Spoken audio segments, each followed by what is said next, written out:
Good morning, Conrad. Good morning, Mr. Godwall. How are you? Just fine. How are you, sir? Good. Hot already.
Mr. Gotwal, we're just waiting on Damon, but you can start whenever you're ready. Okay. Um, let's give him one more minute and then we'll get rolling.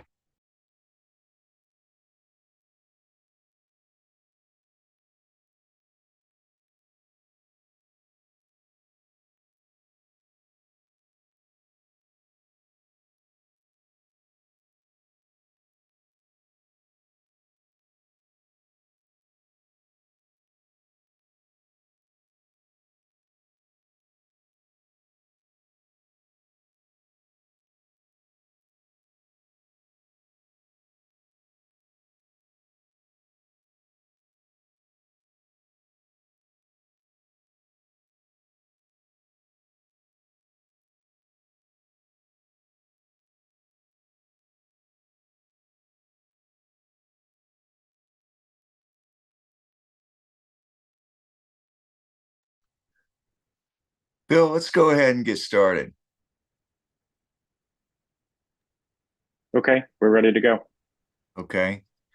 Well, thank y'all for meeting. This is a meeting of the BOV Executive Committee. Um, I have some comments that I'll share at the end, and we'll jump right into the business of the meeting today. The bylaws say that the board must review and approve any request for funds to be made to the governor or the General Assembly. And the bylaws also say that the executive committee has the authority to act on any business on behalf of the full board as may become necessary between meetings of the board. So we have the responsibility to review fund requests, and we have the authority to act on it today. Um, the topic today is the general fund requests associated with the 6-year plan, which is to be submitted by July 3rd. And with that, General Clark, I'll turn it over to you to walk through the report. Well, very good, Mr. Gottwald, Colonel Inman, Mrs. Todd, Mr. Garcia, and soon to join us here, Mr. Williams. Thank you all very much for the opportunity for us to meet this morning and review these requests. I'm sharing my screen. You should now see a slide. The 6-year plan overview and general fund requests should be present on your screens. I know you have this also as read ahead materials. My purpose in what we're doing here is just to overlay the overall 6-year plan process and how these general funds requests are nested into the 6-year plan process, and I'll help provide some clarification and some detail about our request and the way forward as part of the briefing and presentation today. This will conclude with a request for a motion from the executive committee to approve these general fund requests with the recognition over time they're going to shift and change as we get more and more information getting the fall with further iterations. But as part of our submittal for the 3rd of July, we'll be asking for y'all's for the committee's approval to that end. The Higher Education Opportunity Act of 2011 outlines the 6-year plan process. If you wanted to explore that, it's a pretty simple section of code section. There are modifications that as time progresses, as different administrations come in, and as the overall template and flavor adjusts and changes. But it overall has stayed very, very true to that code section, even though different points of emphasis have been placed on the 6-year plan processes along the way. The plans, 6-year plans include information about institutional strategies, our projected costs, tuition fees, financial aid, economic development, and other timely topics. And just would denote, we just did receive last week a request for us to include more information relative to the federal budget impact. So there are things from time to time that are an attempt to keep this template and this process current with activities. We are to align this with the state's strategic plan. The current one is this Pathways for Opportunity, the Virginia Plan for Higher Education. They are in the process of updating that now. Got a chance to take a briefing on that yesterday. It's going to shift in probably 3 different themes going forward on ready, responsive, and relevant, but we'll see how that starts to morph out. But I will show you that we've tried to align the Institute's strategic plan with the state's plan, and these requests align with that. Ultimately, our 6-year plan is presented to a group known as the OP6, which includes the Secretary of Finance, the Secretary of Education, Director of Planning and Budget, staff directors in the House and Senate, and the Executive Director of SHEV. We submit full plans in the odd years and in the even years. That's what we call the update and affirm or amend and update. There's opportunities for us every year to make adjustments to the plan. So while this is a 2-year look of making some commitments for this biennium and a 6-year longer look at some of the financials, the reality is we are up doing this each year. Relative to the state strategic plan, just for your information, the SHEV is moving around the state, attending and providing various workshops and gathering input. Colonel Parker had a chance to attend the one that was at Louisa High School back in April. And for us to hear that, be a part of that, was also briefed yesterday, the college president. So that will continue to iterate over time and opportunities for VMI's input. And certainly I expect the board's input through the SHEV Council. The 6-year plan itself is nested probably against 3 main resources. One is the Pathways, the Opportunity, the Virginia Plan for Education. I just highlight as you look at that cover, 3 terms out of just poke out: the equitable, affordable, and transformative. You'll see those terms again later as we get into the presentation. The institutional fact packs, which is available online. That used to be slides that were developed each year and sent to us. It's now a more dynamic piece. Colonel Luna and institutional effectiveness in various offices, financial aid, admissions, even here in the treasurer's office or the finance and budget. There's ongoing submittals of data, and that gets updated and keeps those different graphics are updated as data submittals are provided throughout the year. That's all available on the SHEV webpage. And then the third document, obviously, is the Institute Strategic Plan. All of that morphs into the template. The template has a part 1, which is a data Excel spreadsheet, and a part 2, which is a narrative. Just to give you an update, just to summarize very quickly about where we're headed, the part 1, the data summary, it captures those sections as dictated by the code and in the template. And it basically captures a picture of revenues and expenditures. And I won't go through all the details of these elements in there, but you can see what our projections are with enrollment, the tuition and fees. And I think, some of these pieces, I would just want to mention that specific to tuition and fees, we always want to be providing what we think would be the maximum or the highest upper limit of what we think we'd be doing from a budgetary standpoint. And considering the present economic factors, forward looking into the forecast, we believe that 3% tuition increases as an upper threshold is prudent and justified, but just want you to recognize that doesn't hold us to a 3%. It just, we would definitely not want to, unless there were some extenuating circumstances, provide or come forth any type of a budget recommendation where tuition exceeded 3%. So think that's a reasonable place for us to outline our plan. And then you see there bullet number 4, which is just the overall revenues that we're expected to generate from tuition and other income. The expense side, some of these pieces are actually dictated by the template. They don't want each institution determining what they think they're going to do relative to salary increases or health insurance. Some of those may or may not be realistic. I called into question this 1% increase in employer health insurance premiums, but some of those are dictated by the template, so there's consistency across all the schools. So just recognize that those salary increases, the health insurance premiums, those percentages are dictated by the template. We can make our own forecasts relative to utilities and insurance, our own contingencies, and certainly what we believe we're going to be doing with financial aid. And highlight with financial aid, one of the big initiatives has been this call to duty program and our other financial aid programs that are all wrapped up into that projected $3.7 and $3.9 million. The next slide covers the narrative summary. This represents about 32 pages of documentation. Dave Sigler has been the primary lead in coordinating a lot of the efforts with the team. Colonel Luna, Martha Hantz, General Moreshi, Captain Sabastino, Colonel Escom, Colonel Parker, Jeff Lawhorn, and others. A group is working and completing that template with all these different sections. As you see there's the required sections, and then there's some other optional sections as it's relevant. So we're working those. This is all those pieces all obviously come together as part of that draft submittal on 3 July. The substance of what we wanted to talk about today was briefing to the executive committee the general fund requests.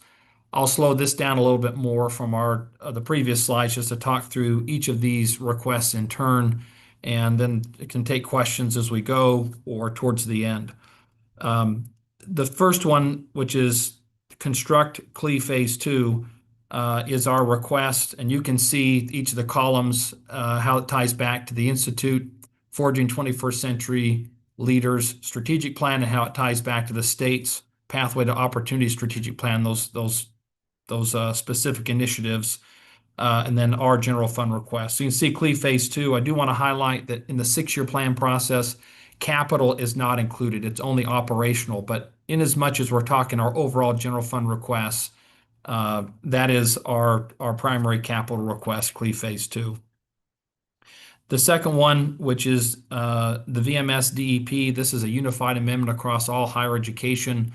My counterparts, the CISPO group, the business officers, a briefing last night with the college presidents talking about this, that uniformly everybody wants to go forward with the VMS DEP with a unified amendment to secure continued funding for this program. It has been funded presently on one-time money and one-time allocations. And so this is, in as much as that's not a given that program will be funded going forward, that's a request everybody's trying to move forward with. And ultimately, I think the goal from higher education to get that actually into the statutory language where that's built into the overall funding formulas for the state for higher education. The second one, describing as mission-ready facilities.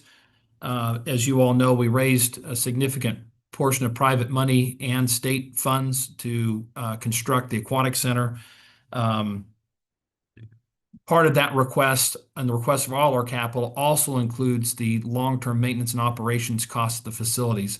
We have not received or had approved yet the positions for the actual maintenance, upkeep, and operations of the aquatic center. So presently we have housekeepers and trade technicians and others that are moving from other shops and other buildings to spread out to cover that facility. This request is to fund the trade technicians and the custodians to support that facility, some 50,000 square feet of a pool. I would highlight for the committee just a recognition as we look down the road, as I'm really trying to draw high emphasis to this particular initiative. We have coming down the road CLE Phase 2, which will have its own operational requirements for staffing. Moody Hall has an increase in its square footage. There'll probably be some additional manpower needs to support and operate that facility. We are in the process of completing the post-wide safety security and the barracks safety security projects. Those all have their own maintenance tails to them, particularly in the locksmith area. And all of these things obviously are going to impact our ability to support the post. So we're still playing a little bit of catch up. I believe this, while these are not listed in a priority order, I do believe this to be one of our higher priority requests, this mission-ready facilities to bring in the personnel to support the aquatic center and put our staffing levels back into the rest of the facilities. The fourth is described as our Forging Fit Leaders. This is Colonel Havard and a work group have been working on an overall fitness program, revisiting a core physical training program revision initiative, which is getting after the overall fitness of the core. It comprises solving the problem of having multiple fitness tests that cadets are having to participate in, the ability to track those tests, and the incentives that exist for cadets to actually participate in those tests, as well as maintain a high level of fitness. The solution is providing pre-matriculation screening and an assessment, adopting of a standard that is uniformly available for all those that are on a non-commissioning track, an assessment and a test element, the development of a fitness improvement program, which includes, as part of that overall improvement program, a nutritionist to work with specific cadets. There is a corresponding, just like we talk about academic probation or conduct probation, there is this program contemplates and puts into place a fitness probation and also develops incentives for cadets to maintain their level of fitness. There'll be modifications to both General Order Number 1 and General Order Number 31 to account for these new processes and new standards in fitness with the Corps. There's already communications going out to the Corps now, and to the current Corps leaders, and then on to the pre-matriculating cadets coming in about these new fitness standards. The need for a nutritionist is called for to support the overall Corps. It also has an added element of certainly supporting performance, not only the Corps from an ROTC perspective, from an athletic perspective, or overall Corps wellness. And part of this nutritionist obviously is tied into just we classify and describe it most commonly here on post in the realm of performance dining. Probably best described as nutrition focused on enhancing readiness, physical performance, cognitive function, overall well-being, really just getting after high quality meals tailored to demanding schedules of the VMI Corps of Cadets.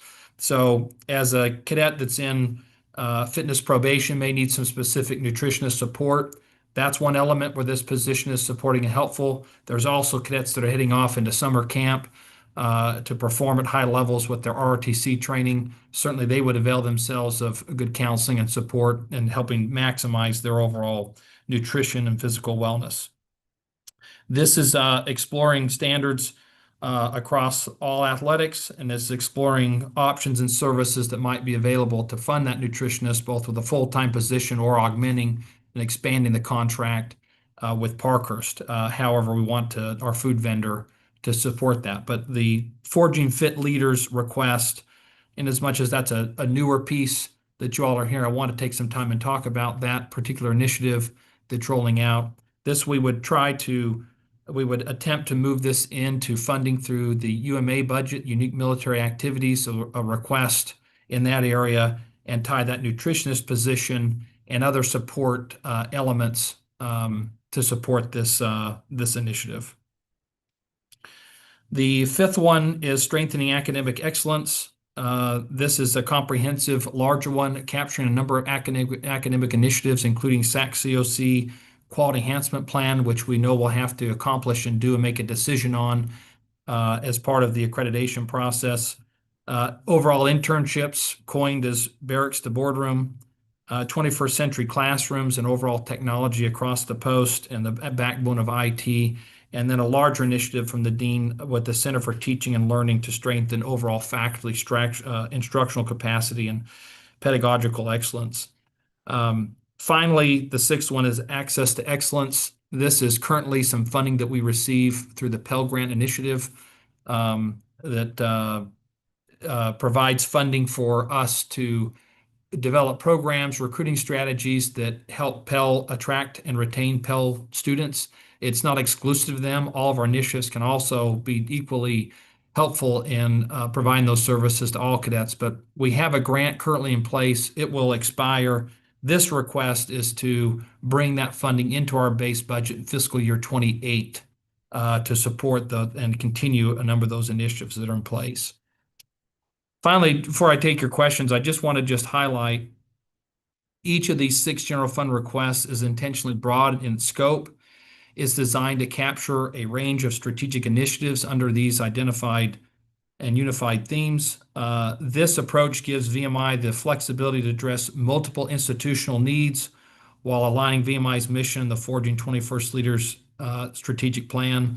Over the summer, Colonel Parker, myself, likely some of you all will get involved as well. We'll begin making visits with the governor's staff, legislative staff, and start to get a feel for what the overall interest is in our proposals, how these overall align with the priorities of each of these bodies, and what the availability of funds may be. And so I just want to highlight, while these 6 look very, very concrete and are presented in a very, very formal way, I want to just highlight these will refine and distill over time as we continue to have those visits.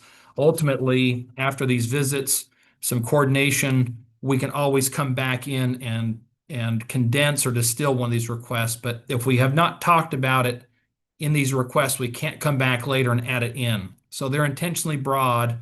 They'll distill down to the well-known 5x8 card that you're accustomed to seeing. And as that goes through, I think we'll have a little more clarity, far more clarity by the time we get to the September board meeting.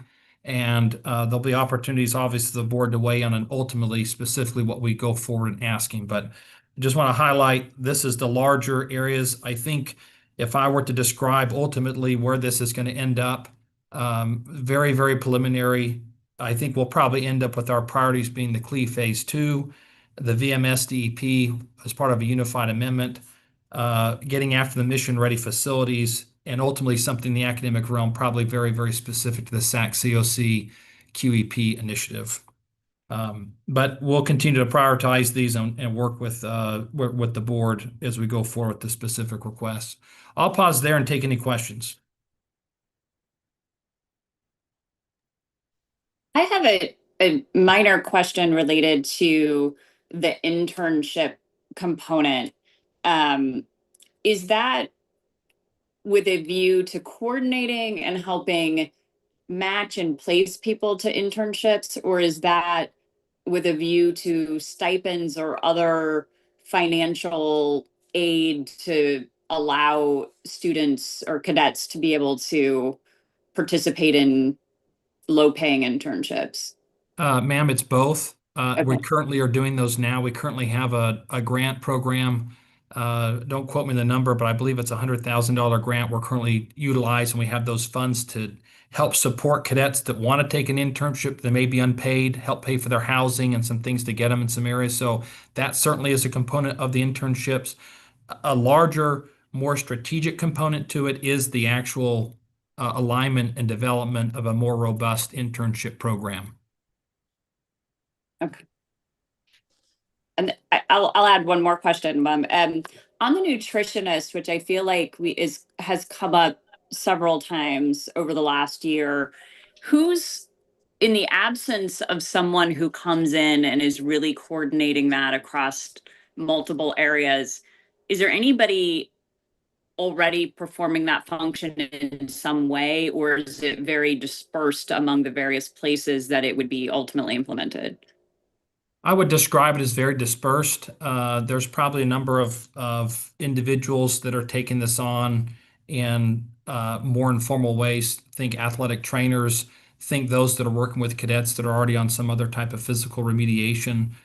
We also do have a person that works in cadet wellness tied to the counseling office. It's not really specifically driven towards initiatives of health or in nutrition and food. It's as much driven in types of wellness in terms of behaviors and other activities. It may not necessarily be a cadet that's needing full-time counseling services for a mental health type thing, but it may be someone that's really trying to improve in a certain area. And we have a full-time position working in that realm now. So it's not really, it's probably more of a disparate area across various offices as opposed to a more centralized, streamlined, focused, centralized tracking type of an initiative that we're trying to move forward on. Thank you.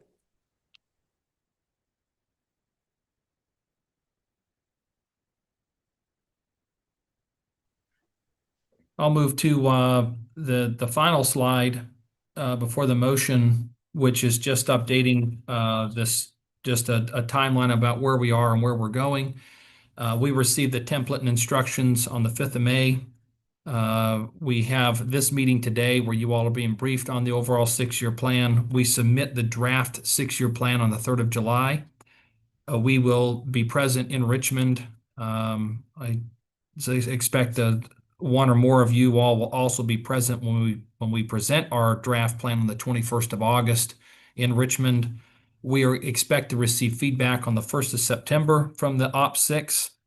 We'll have time to integrate that feedback in, then we bring that forward to the BOV meeting. The date on this is actually incorrect, 22 to 24 September.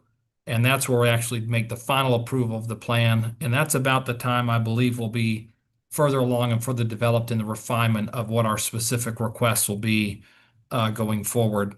Ultimately, the final submission is due on the 1st of December to Chev and the Division of Legislative Automated Services. Dallas, a comment here. You can see from this timeline that it really doesn't line up well with the BOV schedule. Our last meeting was in early May, and there was no way to be prepared at that point for this submission. So that's kind of why we've needed to schedule in advance this executive committee meeting. It's just the way it is. I appreciate that. This is always a major effort that comes at a very difficult time of year with everybody's vacations and schedules writ large for the board, for the staff, and everything. And its alignment with board meetings is uniformly a little bit off with many institutions as well. Appreciate the comment.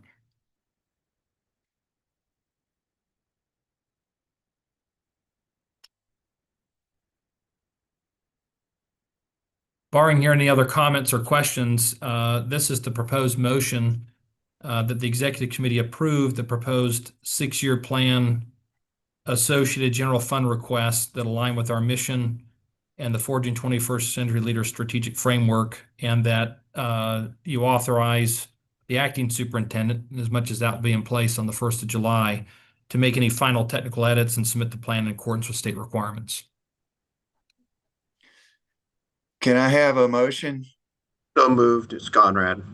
Thank you. And a second, please. Second. Thank you. Any further discussion on this? Then I'll ask for a vote. All in favor, say aye. Aye. Aye. Okay. Thank you, Dallas. Thank you and your team for the good work on all of this. As you point out, it's a difficult and compressed time for y'all to get this done, and it's important and it's appreciated. Do any committee members have any additional comments at this point? Dallas, do you have anything else to add? No, sir. Just appreciate you all assembling your busy schedules to allow us to bring this meeting together. So thank you all very, very much for your support and listening to me talk through and hopefully articulate this way in a way that aligns with our overall interests of the Institute. Thank you, and appreciate it. I have a couple more things right quick. First, just a awareness that the Board of Visitors will be posting a direction statement on the VMI website tomorrow, on the Board of Visitors section of it, and this will be a statement of priorities and focus areas that the board is going to be working on over the coming year, and it'll be out there for the VMI community to read and provide feedback on. The final item that I have is an unpleasant one, and that we are going to be saying goodbye to Conrad Garcia and to Damon Williams at the end of the month. We really appreciate their hard work and their dedication to this board. VMI is a better place because of them.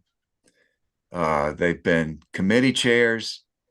They've provided a lot of valuable input to the board through some important and challenging issues. And just can't thank y'all enough for the dedication and the hard work that y'all have put in. You'll be sorely missed. Well, it's much appreciated, and I told Jamie it's great that I got to meet all of you and learn about such a great school, not being an alumni. And I know all of you work what's in the best interest of the school, so I'll be cheering for all of you. And thank you. Thank you for that, Conrad. Appreciate it. Unless there's anything else, I'll call the meeting adjourned. Thank you all very much. Thank you all. Have a good one. Bye-bye. Thank you.